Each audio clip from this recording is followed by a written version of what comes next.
I just wanted to show a few examples for the drawings. Um, this is the first example. This one was when it was set up, it was just centered. I just turn on their guides, or at least centered here, and then just drop slightly lower. But here you can see all the different layers they have set up. The difference that the layers make. Um, I'll just flip through, turn a few of these on and off. So you can see the different line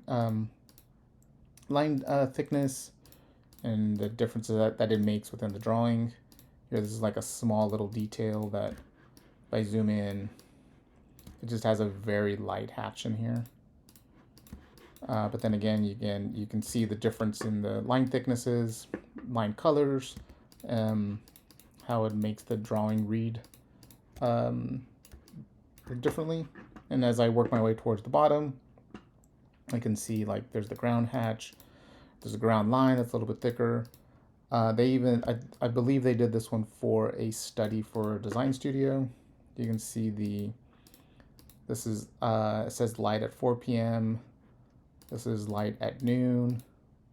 This is light at 8 a.m., which is over here. And I believe they use this one for a studio because the way they use the hatches. So here, if I just darken up this hatch,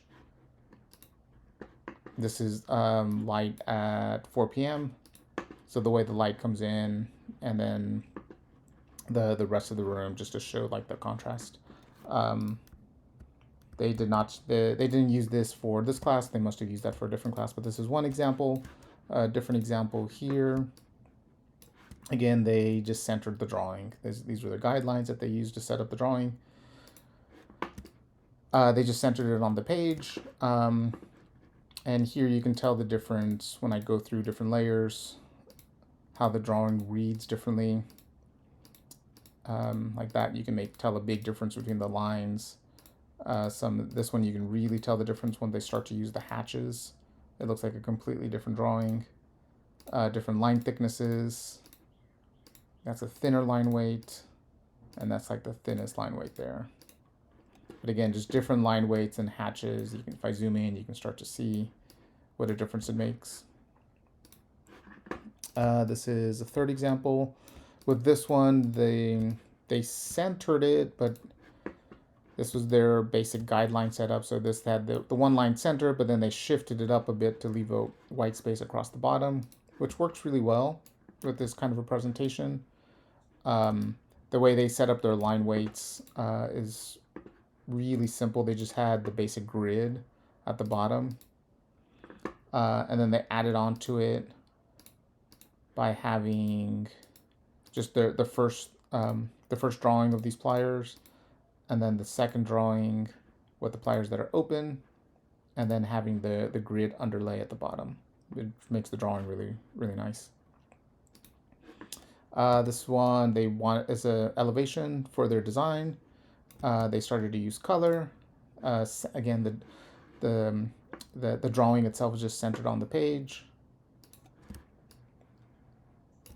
And to go through the different line thicknesses, you can see there's the extra thick line across the bottom, the perimeter line, medium, and then the thin line. And then they used a hatch, like a square hatch in the back. And then they used the hatch on the bottom to kind of ground the drawing, just their elevation, but nice use of color. This is another one that uses color. They set up their floor plan this way. Another drawing that's just centered with their guidelines. And then here again, just going through their different line thicknesses. This is the thick line, medium and dashed, I guess. There's the thinner line, and then the extra thin line. And if I were to zoom in, again, they had dashed lines, they had different thicknesses, and then they had Again, these lines, different, not only different colors, different thicknesses, and then the hatches that they had in the background, just to make their floor plan read really well. And for the last one, another one that they just centered it on the page. Those are their guides.